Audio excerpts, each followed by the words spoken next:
Hi, my name's James O'Neill, doing this video from Cornwall, United Kingdom. It's Saturday. Finished my day at work, or my week at work, because I do 4 on 3 off. And normally I'm a bit tired and fucked on Saturdays, but this week it's the reverse. I was tired and fucked the first few days, and I've got better. So hopefully I'll have a couple of good days and get out maybe. I'm going to call this video, I've been thinking about the moon. But we're going to talk about a few things first before I get to that.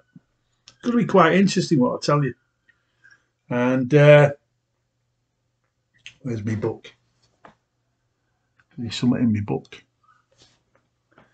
Anyway, I was watching last night's video, the video I made last night, and I made a mistake. Dead simple. It's where my mouth said something that my brain wasn't thinking. I said the Clinton administration started track and trace. It's not. It's the Clinton Foundation. See, because all presidents set up foundations, they build libraries, and they get donations. Get dodgy donations to build a library of all their documents and stuff from their presidency. So the Clinton Foundation, it's just a front. You got Arabs, Saudi Arabia, you got Arab princes. They all donated hundreds of millions of dollars. And then he built this little building and put a few books in it. And then there's other stuff. They do charity work. And part of the charity, as soon as you hear the word fucking charity, you've got to think dodgy. Because that's all charity is now. Non-government organisations, NGOs. When you hear them on the news, NGOs. The charities. They're dodgy, dodgy, dodgy. So it was the Clinton Foundation that set up the first track and trace. And they said they're going to train people to do track and trace. Track and trace. I don't even think it was test and trace. We altered it to test and trace. In America with the foundation, Clinton Foundation, it was track and trace. To keep you want to know where everyone is. This is while you had all the BLM and Antifa riots going on and the cities are burning down. All Bill Clinton's foundation, charity, is thinking about is how can we keep a check on people, track and trace them. And COVID, and keep them locked in their houses and keep them out of the jobs, keep the factories shut, and start this economy that is based around work from home, where the slaves are at home on the computer, tapping on the computer board, and that is the new economy, creating information. So yeah, it was the Clinton administration. So as soon as you hear that, you think dodgy, dodgy, dodgy. What was it? Fucking hell, he's got on it. Yeah, the other thing. When I was talking about this no jab, no job, and I was saying that I was talking about it 6, 7, 8 months ago, what I forgot last night, and it went right out of my head, was when the corporations, when you get these test cases where a person is sacked from their job because they won't take the jab, because the corporation says it's health and safety. You are a danger to other people. It's like when you get it on the building sites, it's now all health and safety. When I say kill the building game, what kills people on building sites is dodgy bosses. Health and safety came about because of the Zeebrugge disaster. The Zeebrugge disaster was the first time that the bosses in London, people on the board who sent the directives down, that ferry has to be in and out of Zeebrugge quicker. It has to be in Zeebrugge and out quick. And that's what caused the Zeebrugge disaster. That's why it set off with the doors open. The board, because it was profit orientated, never took up the advice of people who said we need a camera at that door. And that's the captain sailed with the door wide open. And the bloke who's supposed to be there to shut the door had nipped back to his cabin while people were getting on and off because he was so tired because of undermanning. And he fell asleep in his bunk. And he wasn't there to press the button to shut the door. But there was no system to check that the doors were shut because the board were all about profit. I don't know if I even know if it was P&O or whatever.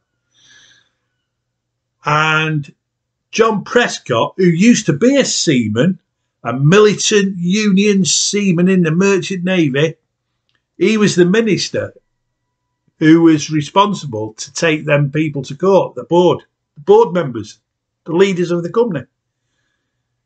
And he never really pursued it, and he got away with it.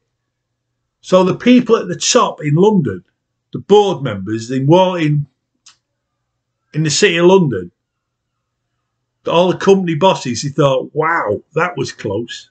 We almost fucking suffered the consequences of our greed. Our diktats that it's about profit and speed. So what they did was they got together and they created health and safety. And they bumped it right up. But on building sites where I used to work, it wasn't like that the bosses were responsible. They never took responsibility. What they did was they pushed responsibility down so that you had to wear the yellow vest. You had to wear the helmet. And if you didn't have them on when an accident, it's like a crane could drop something on you from like 50 feet, or something could fall out of a window. A whole window could fall out. Remember that, the Trafford Centre? The Trafford Centre in Manchester, on the first day it opened, there was a huge railing on a balcony, metal railing. It hadn't been bolted. It had just been placed together. And it had been like balanced. And somebody had forgot to screw the sections together. And the very first day, somebody must have touched it and it fell. And it fell down onto a young boy, 4-year-old boy, I think he was, and crushed him and killed him. That's on the first day of the Trafford Centre. Now, who was responsible? The people at the top, the site agent, the site manager, the engineer? No. Because everybody who went on that building site was made to watch a video, and they had to sign a document saying that they were responsible for their work.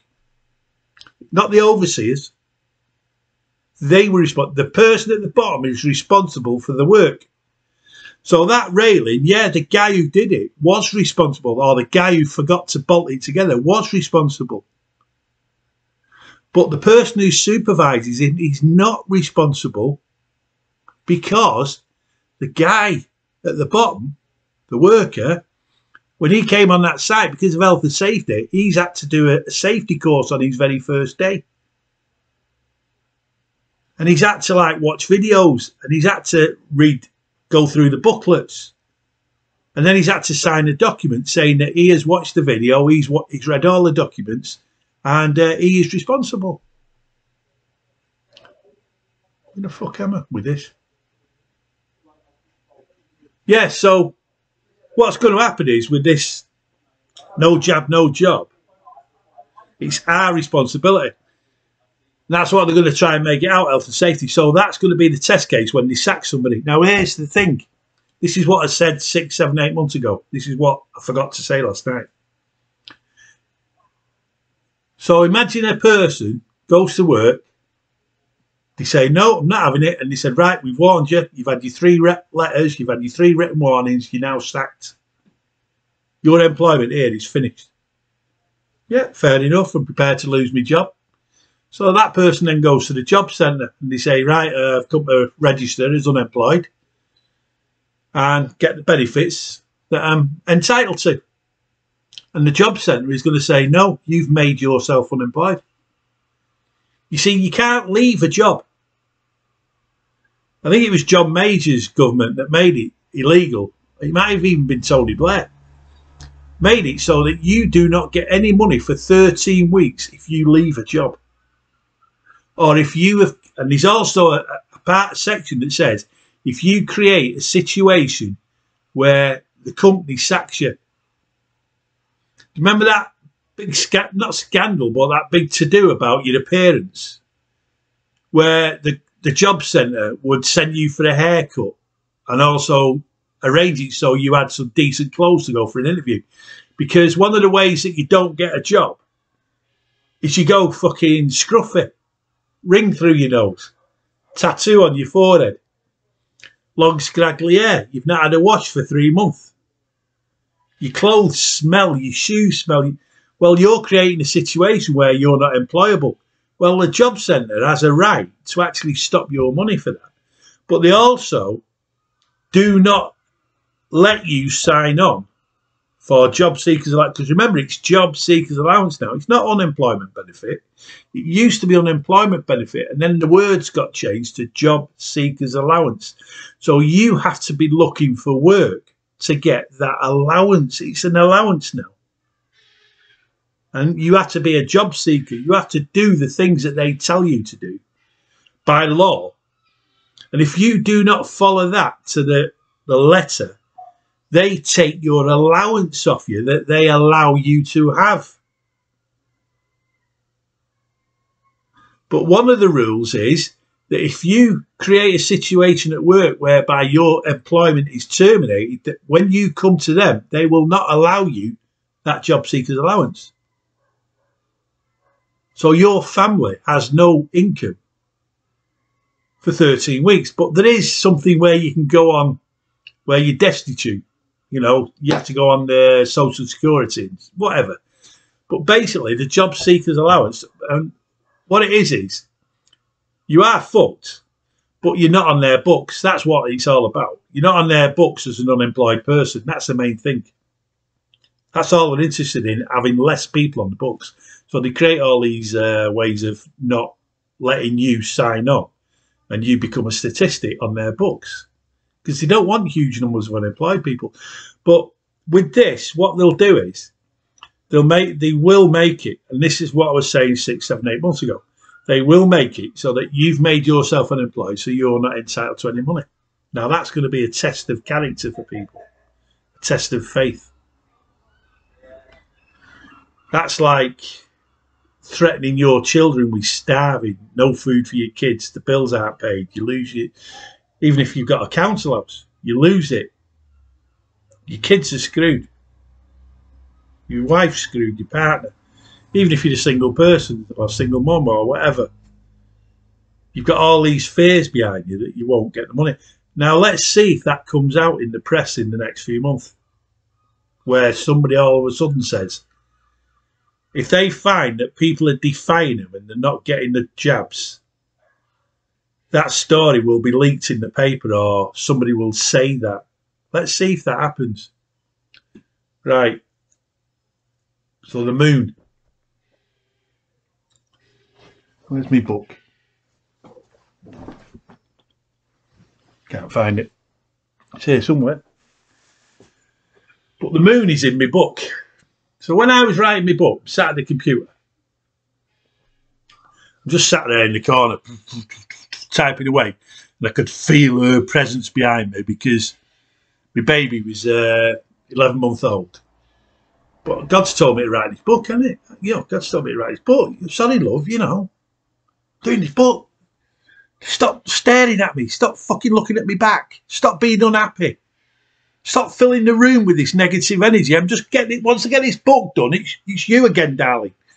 You know, I had to write this book. So I was writing things that I used to just get up in the morning and start writing. And then I'd be getting this information, you see, from God. And then I did this little section on the moon. And I said, and if you're a gambler, right, think of the odds.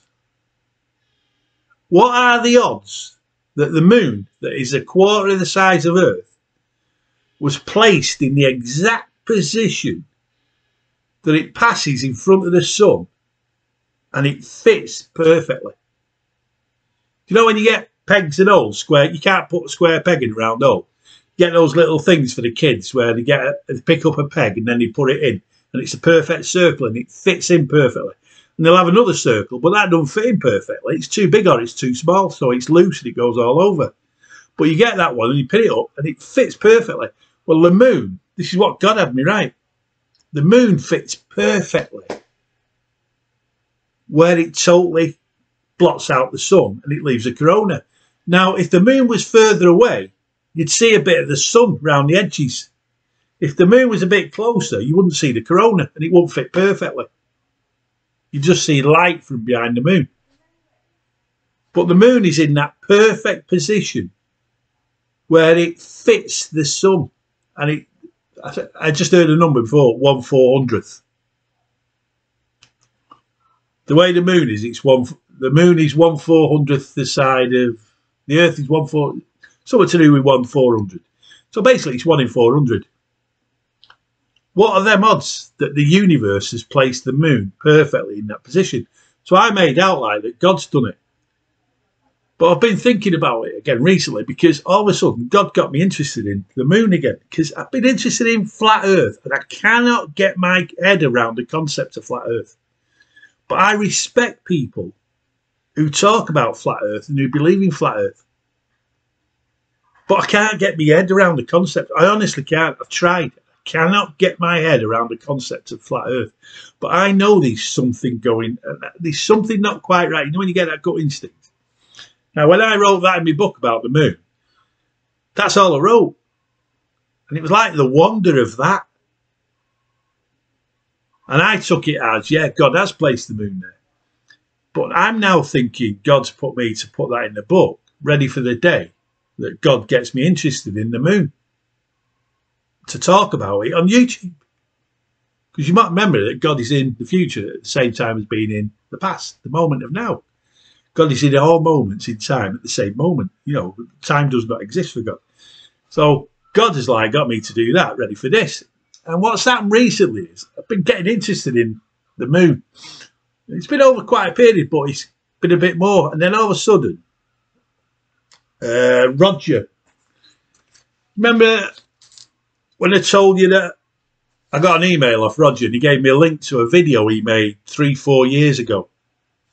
And this video of his was called Roger. So Roger lives out in, he don't live in Mallorca, he lives in Menorca. He's been out there a while. I think he's he is a joiner. His family are out there, you know, his mum, his dad. And he talks about, this video is called The Week That Was and a Big Thank You. Now, somebody, I think it's Jeff, made a comment on the last video about how this is really getting him down, or what's going on. All what's going on is really getting him down. And he's maybe struggling a little bit. Well, I sometimes get like that, and I really did get like that years ago. But now I just have my bad days, and that's usually because I've got headaches or whatever, and you've took so many painkillers, and then it throws your body out of killer. But when my head's clear and I'm thinking clear, I'm all right with everything that's going on. And if you think about this now, what I'm going to talk about, the moon. And I said this a few weeks ago, you got that poem, the best laid plans of men and mice often go awry. See, these powerful politicians are the equivalent of mice who thinks he can get the cheese off the trap. As if the mouse even knows it's a trap. But that mouse thinks, oh, I'm going to get that cheese off that trap. Well, these politicians who've got all these plans and these satanic, evil, spiritually evil elite who are on this planet and who have been at it for thousands upon thousands of years, what they're doing. And to God, they're no more than the mice who thinks he can get the cheese. What they think they can do with this planet and its people is equivalent to God, or no more than what the mouse thinks it can do with that cheese and its plan. And so Roger talks about the week that was. Now, I'll give you a link to this video of Roger's. And if you get a bit fed up or anything, go watch it. Because there's little nuggets in it. Bits of information.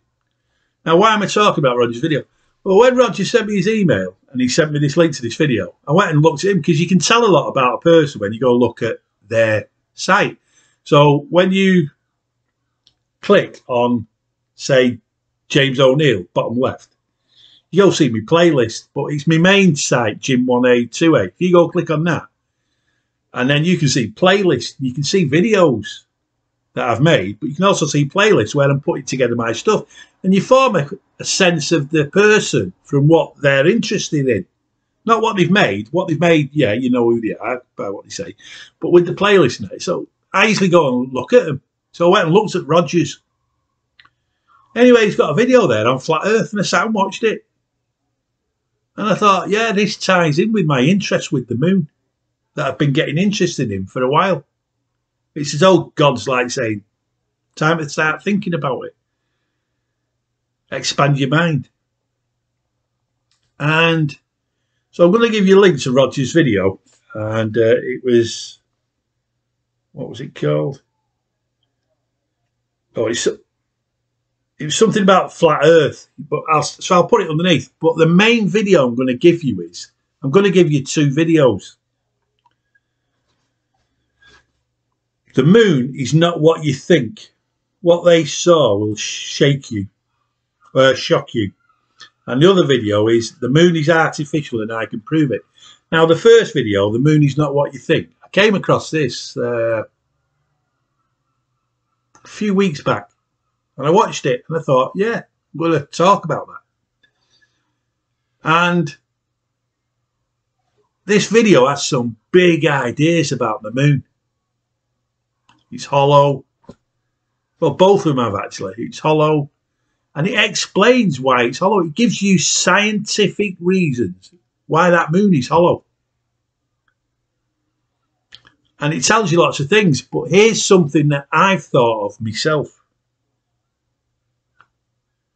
Because I can see there's something not right with the moon. And this is the way I've been thinking for a couple of years. There is something not quite right about the moon. Now, when God had me put that in the book, God was sowing a seed. And if, as I say, if you're a gambler, what are the odds that the moon would be in that perfect position, ready for the eclipse between the Earth and the sun? The size of the sun, the size of the Earth. But that sun, that moon was placed in the perfect. What are the odds of that? Would you gamble at those odds? Would you fucking put a tenner on a horse that was the same odds as the moon being in that perfect place? Would you put a fucking bet, a tenner, in the Grand National on a horse that was the same odds? You wouldn't do it. But it's happened. That moon is in the perfect place. So here's what I was thinking about the moon. You've got all those craters, and some of them are absolutely huge. They're hundreds of miles across. Say 100 miles across.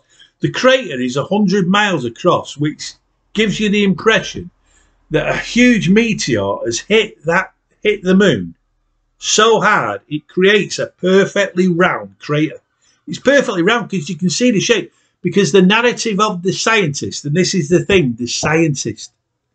We have to believe the scientist about the moon, but we have to believe him. Don't think for yourself, which ties in with Corona and the pandemic.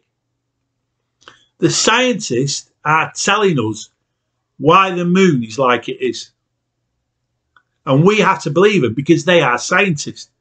Well, when you watch these videos, you will be surprised what some scientists say, but their voice is being kept out of the narrative by the interests that run the planet, that don't want you looking at the moon. They do not want you to look at the moon. So you get a crater that's a perfect circle. It's 100 miles across. There's lots of them as well. 25 miles, 50 miles, 80 miles, 100 miles. Maybe even 120 miles, I don't know. But you've got all these perfectly round craters and some of them overlap each other. So that's the narrative of history of the moon, being hit by these meteors. But they're only shallow. You see the rim around 100-mile circle. But they're only shallow. And there's no central point that's deeper. It's level. So I'm thinking, if something that big hit the moon and made a crater that wide, it'd be deeper. And the actual ground in the crater would be undulating. And at a central point, it'd be deeper. So you got all these oddities. But, what was it? Here's the main thing I was thinking. The moon, the face of the moon, permanently faces the Earth. And the moon is a quarter of the size of the Earth. So if you can imagine it, that's like a child and an adult. So you've got a child and an adult when you fetch the two bodies together. Now that the face of the moon is facing the earth all the time, all the time. 24 hours a day, it faces the earth and it turns round. They turn round together. So that same face is facing the earth all the time. Now, how can all those craters be there when the earth is blocking? Is in between the moon and space. So what it's saying is, all those craters, somehow a meteor came from space, got past the earth, got past it, and hit the moon full on and created a crater 100 miles across. Now, to do that, it would have had to have come from an angle and sneaked past the earth. But then that crater won't be perfectly round, would it? It's like when you drop, if you get a bowl of flour and you drop a marble in the flour, you get a perfect circle.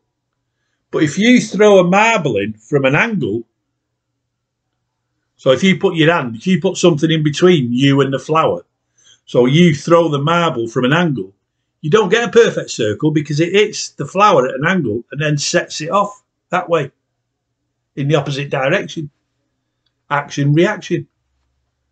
So you've got to think, how did those giant meteors that created a 100-mile circle that is only shallow get past the earth? Because here's the thing, this is a silly analogy, but you think about it. Somebody's there with, say the universe is a person with a shotgun, and every pellet in the shotgun, a shotgun fires instantly and all those pellets come, but all those pellets come at a different time because of the way things are. They don't all hit you together. That's the point about a shotgun. They hit you in different parts of the body at different times. One hits you, then another one hits you. All right, it's in an instant. So let's say a person is there in front of you with a shotgun and you've got the child, and the child is the moon. So what you do is you turn your back and you put the child, the moon, on the far side of you, and you're in between the moon, the child, and the gunman, the universe, space.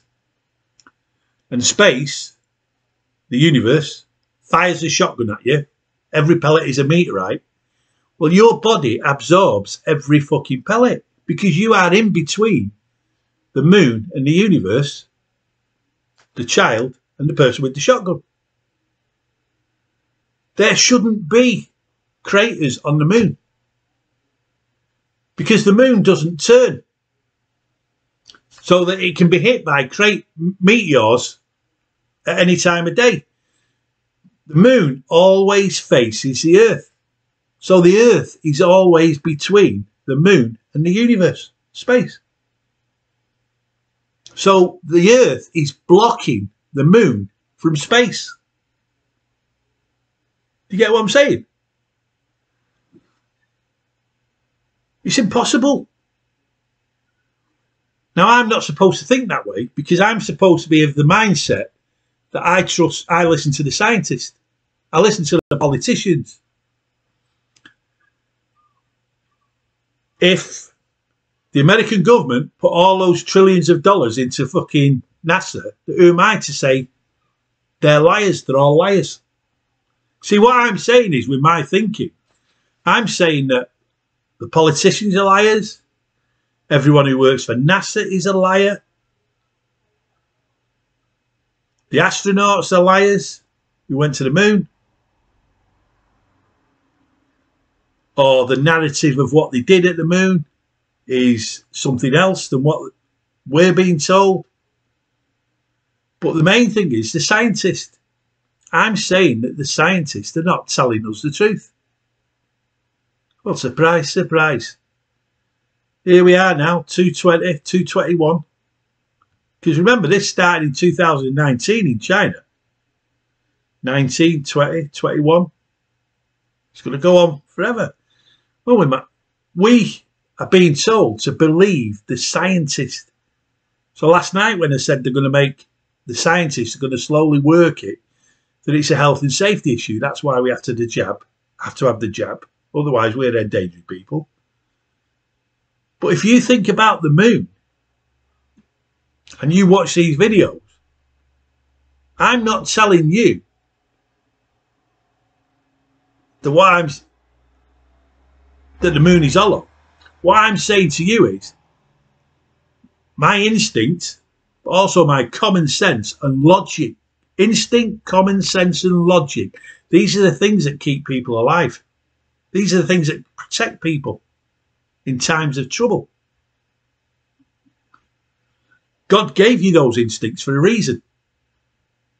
When all of a sudden you just think somebody's telling you a lie.